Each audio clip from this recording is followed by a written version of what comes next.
Have you ever been in an interview and been asked questions that start with, can you give me an example of a time when? How have you handled situations where? Tell me about a time when, or similar? Well, if you want to know how to nail these types of situational interview questions and answers, keep watching, because in this interview coaching video, I'm going to focus on how to answer these questions easily. I'm Anne-Marie Celeste, interview coach and recruitment specialist. We'll also look at how to use the STAR method to answer as well, and how you can use it to make sure that your answer is properly structured. So I haven't been able to congratulate everyone this year yet, so congratulations to those of you who have secured a new job or got results in the last couple of months.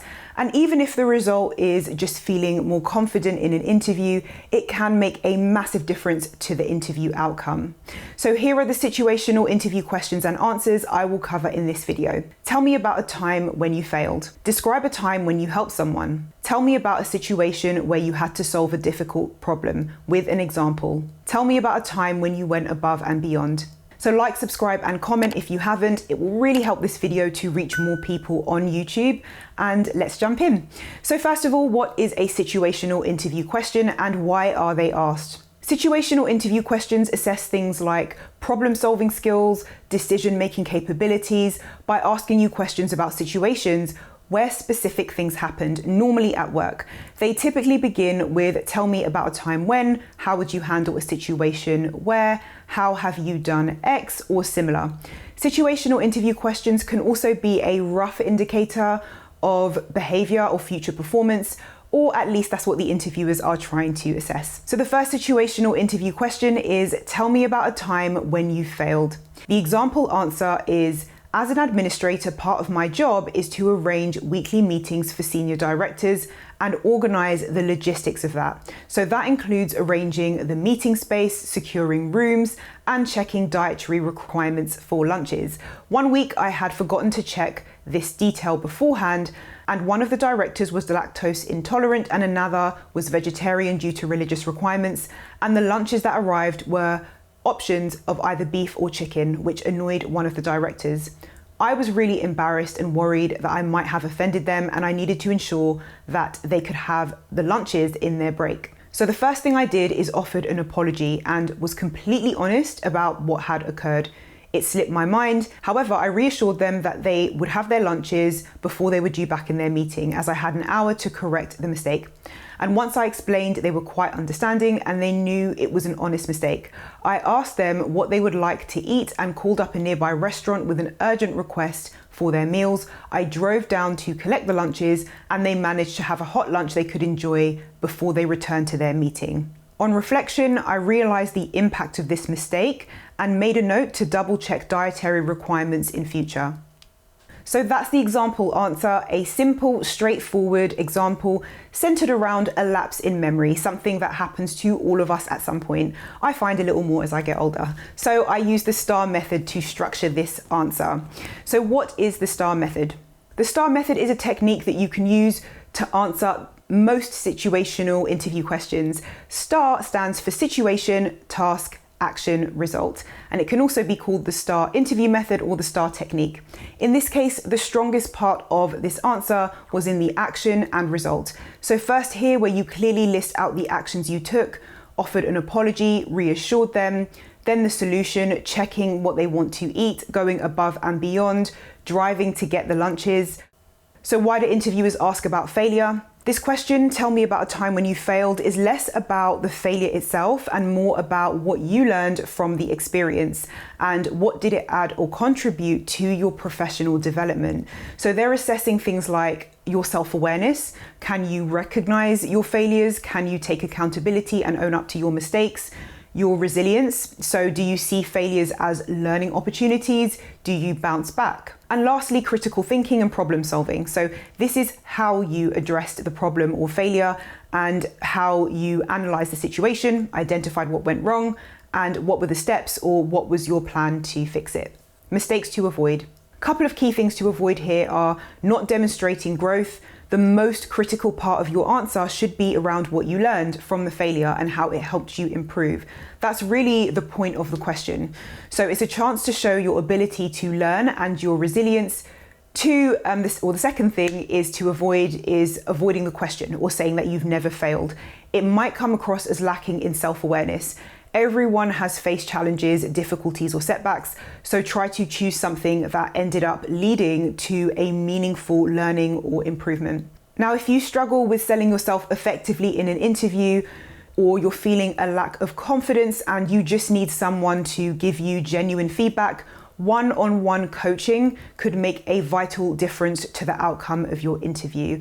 And that's why I have a small team of specialist interview coaches who can support you with feedback on where you need to make tweaks or changes in your answers so that you can feel more confident, sell yourself effectively, and of course, most importantly, get more job offers. Just click on the one-on-one coaching link in the video description below this video or visit amriceleste.com. Question 2 is describe a time when you helped someone. So here's an example answer. I once helped a colleague when they were dealing with a difficult client. The client was unhappy with their team's work and was becoming increasingly demanding and critical in their communications, eventually asking for someone else to manage their account. My colleague became more and more stressed, and this affected their demeanor and output at work. I noticed this and offered to sit with my colleague for a while. He seemed relieved to share the situation with someone. I then decided to share some of the ways that I choose to deal with my most demanding clients, hoping it might be helpful. We discussed the client's main concerns and set clear expectations and boundaries so the client could understand what is and isn't possible within the scope of the project. With these strategies in mind, my colleague went back to the client and asked if they can review the previous challenges to prevent the same things from occurring again. He explained what could realistically be achieved in the project and what boundaries there should have been. The client was impressed with my colleague's level of honesty and transparency and wanted to continue working with him. After that, my colleague's relationship with his client had significantly improved. If this is helpful and you're getting value, then do click like and leave a comment below. It's immensely helpful in getting this video in front of more people who struggle with difficult situational interview questions and answers. If you've had results already, then you can buy me a coffee. There is a link to that in the description below. How to structure your answer. So I structured the answer to describe a time when you help someone using the STAR method that I mentioned earlier. So the situation here is that a colleague had a difficult client and the task was to sit and listen to the colleague and find ways to help. The action was sharing how you've dealt with it in the past, sharing strategies and advice, and the result was that the colleague was honest with their client and set boundaries, and as a result, the relationship improved.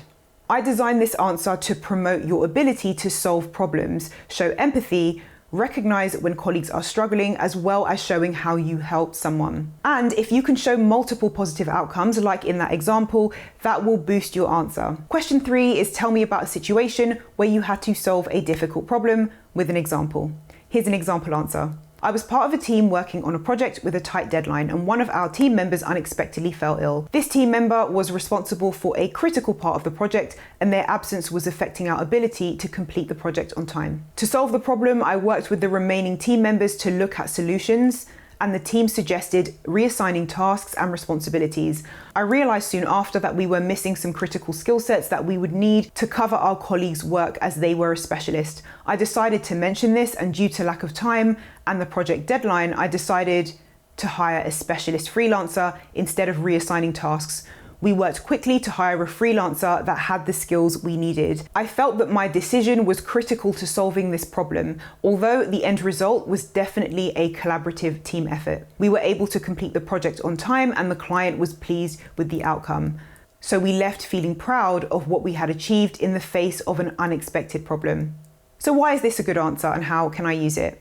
A really common interview mistake that candidates make is that they don't always give themselves credit for solving a problem. So this question, tell me about a time when you solved a problem, is an opportunity to demonstrate where your contributions actually were. Like here where it says, I realized we were missing some critical skill sets, shows that you considered the team's capabilities and your thought process. And here at the end, when it says, I felt that my decision was critical to solving the problem. Now remember, of course, to give credit to the team if you were in a team, but just make it really clear what your contribution was. So the next situational interview question is, tell me about a time when you went above and beyond. And here is the example answer. As a technical support representative, my role is to pick up technical queries and complaints from customers. A customer called in one day as he was struggling with a device and needed help, but he was also facing a significant language barrier. We were struggling to communicate effectively due to his limited English proficiency. I took several steps to ensure that we could communicate. I spoke slowly and used simple, clear language, but the customer still had some difficulty. I checked if any of my colleagues spoke Spanish, which was his primary language. Unfortunately, they didn't, but they suggested that I ask him to send an email instead.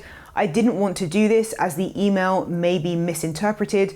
Plus, he would have to explain his query from the beginning. Instead, I suggested we switch to online chat, where I could use a translator. Although the query took slightly longer to resolve, switching to chat solved the issue and the conversation was much more fluid. I was able to identify that the customer had multiple technical issues caused by incompatible software. I was able to remotely update his device and the issue was solved. In this answer, you're showing where you go above and beyond. Here, I took several steps to ensure we could communicate, and then you outline what you did. So the other area is here. Although the query took slightly longer to resolve, I ultimately solved the issue. So in your own answer, remember to include everything that shows you took extra steps and the ultimate outcome. Thank you for watching. Let me know any questions that you have in the comments. I'm quite active in responding, and I'll see you in the next video.